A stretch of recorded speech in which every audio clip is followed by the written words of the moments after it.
Hello friends, welcome back to my YouTube channel Salesforce CI Champions. Today I'll be going to talk about custom permissions in Salesforce. So this will be the part 3 of the custom permissions, and I'll be talk about like how we can just use the custom permission in the flow to achieve a specific requirement. And the requirement is if the user, like I am in a Salesforce product record, and these are the like product name we can see, product code we can see, and this product activation status. So the use case will be like if the user having the custom permission assigned, then the user will be able to deactivate the product, and based on that we can just update the product description for the demo purpose. If the user having the custom permission access, then only user can deactivate the product, unless the product will not be deactivated. So I have created like two more tutorials in my Salesforce out of the box series, and these are the two videos like out of the box series 28 and 29. And in these videos I have talked about like how we can just use custom permission to hide a specific component in a lightning record page. And in the second video of the custom permissions, I have talked about like how we can just use the custom permissions in the validations rule, right? So and let me just talk about a little bit on the custom permissions. So custom permissions in Salesforce help you to manage across two custom features that are not covered by standard permissions, and they let you control who can use certain processes or functionality without changing profiles or hard coding user details. And you can assign the custom permissions using profile and permission sets. And below are the few common use cases in which we can just use the custom permissions, like in the validation rule to let the certain users bypass specific validations. Then we can show or hide components based on the custom permissions, target prompts or walkthroughs to specific user groups for app guidance. Then we can use the custom permission in the Salesforce flow, in the entry condition or in the formulas. And we can just use the permission in the apex to control access to a custom logic, right? So without wasting time, let me just create the custom permission, and I'll be just using the custom permission in the flow. I'll just go to the setup, and in the quick find I'll be just search for custom permission,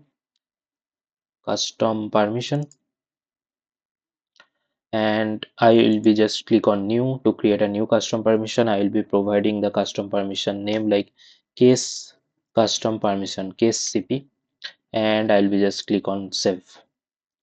And our custom permission creation is done, and we just following the best practice, we just need to assign this custom permission to a permission set, right?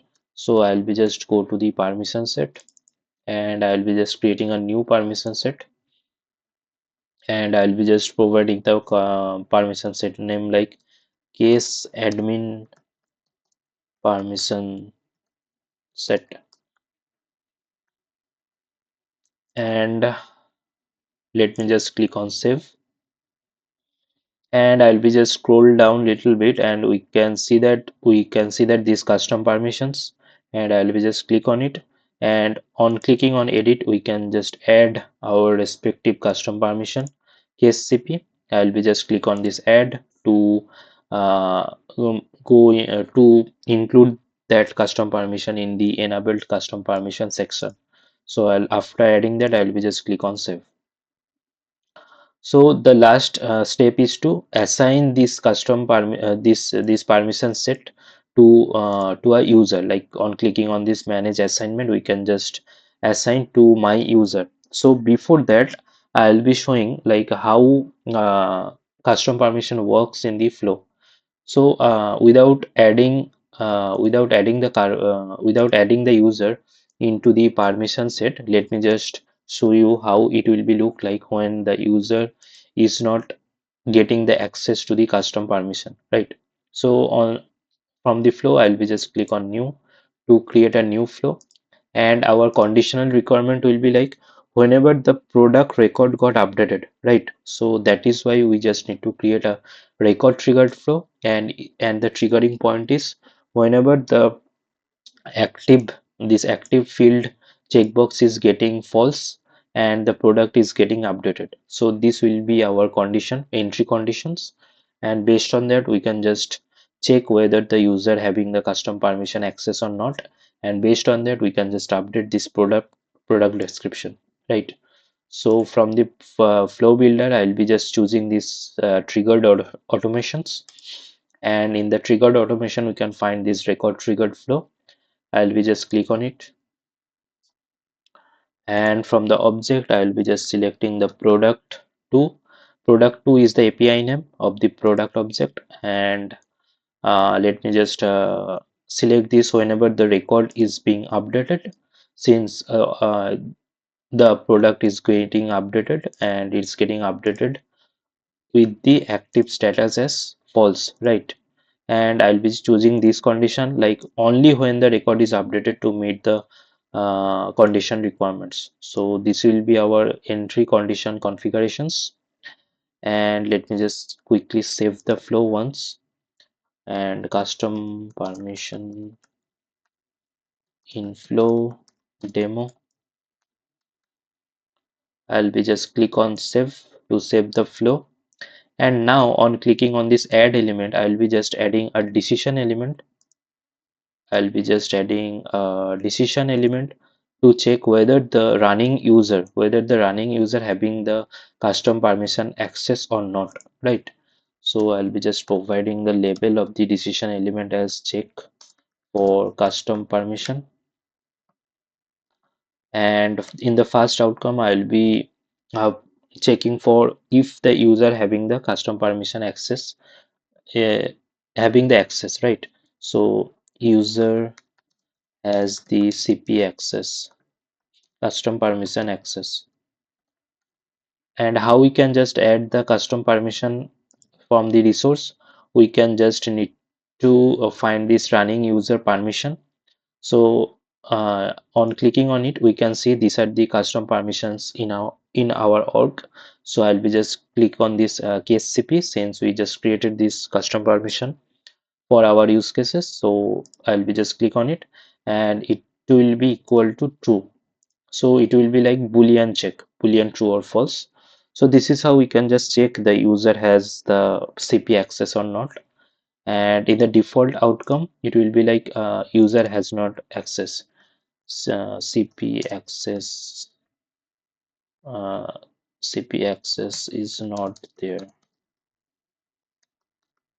So this will be our two paths. Now what we need to do, we just need to update the triggering record, right? We want to update the product description field, right? So I'll be just providing the label as update product description. And so in the left hand side path user has the CP access, so that is why I'll be just update the uh, description as user has custom permission CP access. That is why user is able to deactivate the product. And the same will be there for the another parts, and in that case we just need to update the product description little bit. And I'll be just for okay, let me just copy this element, and I'll be just click on copy, and I'll be just paste into this path. And I'll be saying that user has not the CP access. That is why user is unable to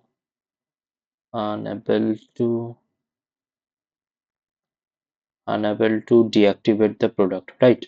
And we just need to update the, since the active status is uh, getting false, and we just need to make it true to make the active as true, means to remain to make it constant across after the updation. That is why we just need to update the product description and active status as true in the second path, like when the user has not the CP access, right? So that the active status is not getting updated, that we can track. So let me just click on save, and best practice is to always debug the flow. So I'll be just click on debug, and I'll be just run for this product record, and currently the product record is activated as true, and the user, since I have not assigned myself into this permission set, so let me just run, and I'll be just click on this skip start condition, and we can see that product description should be get updated, and we should see the product description. Where is the description? So we can see that description as user has not the CP access, that is why user is unable to deactivate the product, and it's working as expected. So we can just activate the flow, and let me just test it directly into the product record. Let me just refresh it once, and after the activation we can just make it like we want to make it deactivate. So currently the user has not the CP permission, so let me just click on save, and we can see that this activate still the product is activated, uh, and we can see this description like user has not the CP access, that is why user is unable to deactivate the product. Now what we do, we will just assign this permission set in which the custom permission is already there. I will be assigning this permission set to myself. So let me just assign it to myself, and I'll be just click on assign and done. So this is how we can just assign this permission set to my user. Now I'll be just try to deactivate the product again, and in this case I should be able to do it since I have the CP permission now. So after making it deactivate, I'll be just click on save, and we can see that we are able to deactivate the product, and we can see this updated product description as user has the CP access, that is why the user is able to deactivate the product. So the functionality working is as per our expectations, and this is how we can just simply use and check custom permission in a flow by using this running user permission resource. So as simple as that, and I'll be covering more use cases and tutorials on Salesforce, Data Cloud, and Omni Studio topics. So please stay tuned, and if you like this video, please do like, share, subscribe my YouTube channel. Thanks for watching.